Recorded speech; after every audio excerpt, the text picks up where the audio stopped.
Gusa ibyo ni ibiki? Ibyo ni ibiki? Imyenda y'imbere. Mbona mu cyumba cyanjye nkubwire.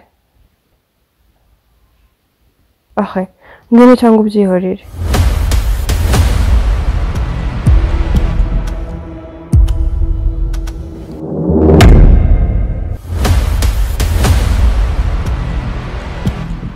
Warahimo hano?